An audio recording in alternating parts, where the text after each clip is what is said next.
Okay, today we're going to grip tape a longboard or a skateboard. The first thing that you want to do is select the board that you'd like to grip. This one is a full bag Elise, and it has a lot of shape to it that we're going to have to cut the grip tape for, so it's a good example. First thing that you'll need is a tape measure. You want to measure the length. This is 38 inches, and then measure the board at its widest point, and this one is 10 inches, so it's 38 by 10.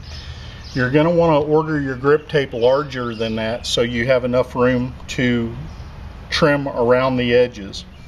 Okay, the next thing that you will want to do is select the appropriate grip tape. There are a lot of different grip tapes and brands out there. They come in different roll sizes, and you can order them in different lengths. So you'll need to decide, are you going to use this for a downhill application where you might want a very coarse grip tape so your foot has very little ability to move once it's on there. Slalom may use a coarser grip tape like this. Or whether you use a standard Jessup black medium grit. This works for most skateboard applications, free riding and pushing.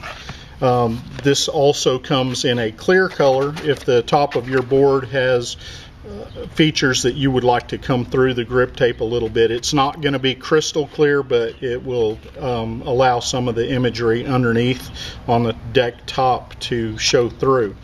You'll notice that these come in different roll sizes. These are both 11 inches. The Wooster coarse grip comes in a 9-inch, so you need to make sure that the width of the grip tape will cover your board. Otherwise, you're going to have to come up with a different type of design to use your grip tape in.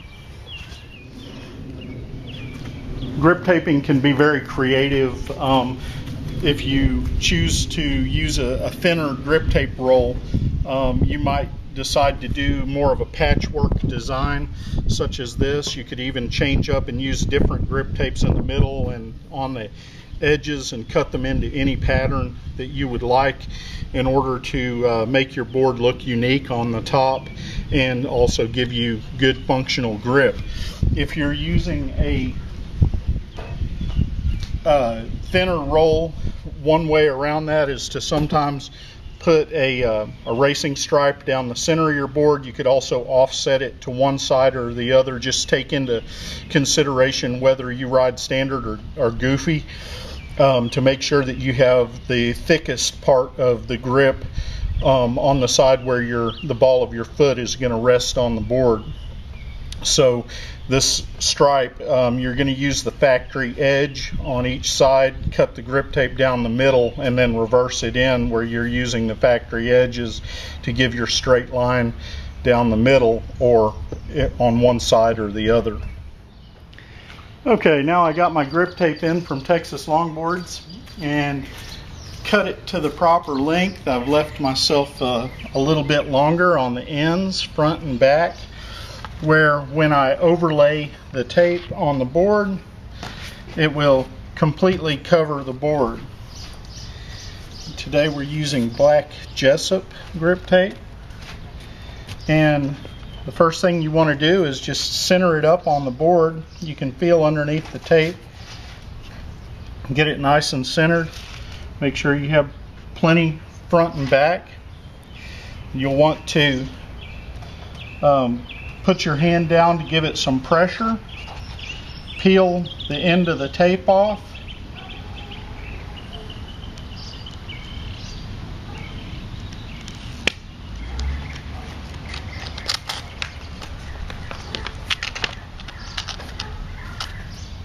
Make sure it remains straight on the board. Tuck it under and go ahead and press it down just a bit.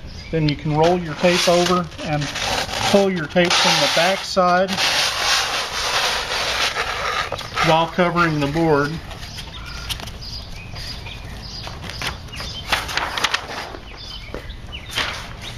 If your tape sticks to itself, it'll make a little bit of a mess. Once the tape is basically down, there may be some bubbles and things in there. Go ahead and take a skateboard wheel and just roll those out. This will get all the bubbles out of your grip tape. Okay, the next thing that you'll want to do is get yourself a good file, and then you're going to feel for the edge of the board and run the file down the edge of the board. And this does two things. This helps you see the shape of the board when you cut the excess grip tape off, and it also takes some of the grit off, and it makes the grip tape easier to cut.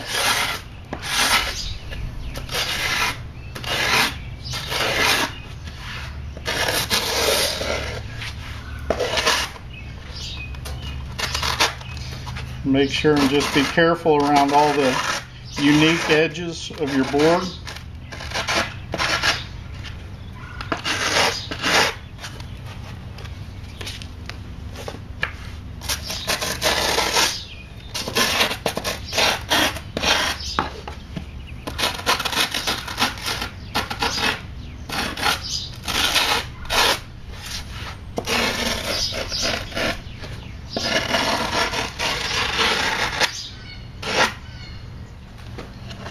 Okay, once your grip tape is filed around the edges and you can see the edges clearly, then it's time to go ahead and grab a utility knife. Make sure that it's a new blade or a sharp blade, and then start at one point on your grip tape and go ahead and cut into the grip tape down to the edge of the board.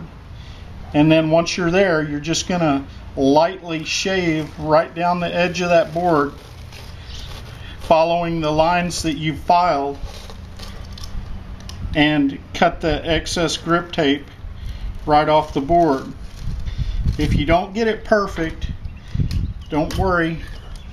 You should be close, but you can always go back over it a little bit and cut some of the excess off if you miss just a hair.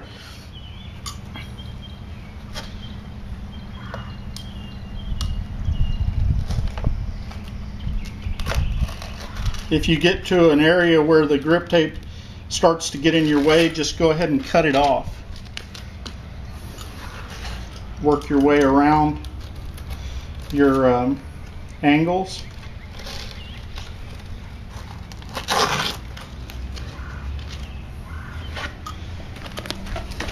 Make sure and turn the board as you need to get the best angle for your blade.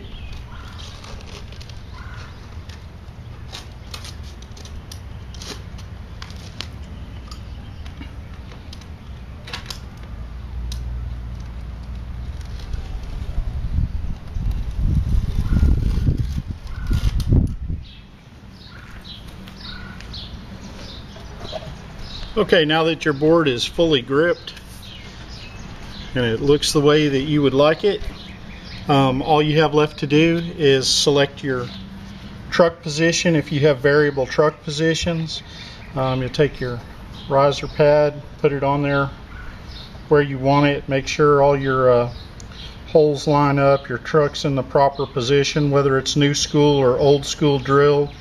And then once you have your trucks in position, I generally use just a scratch awl or an awl, and it's just a pointed piece of metal, and go ahead and line that up with the holes that you want, poke them through, then go back to the other side and work them back through. There's your gripped board.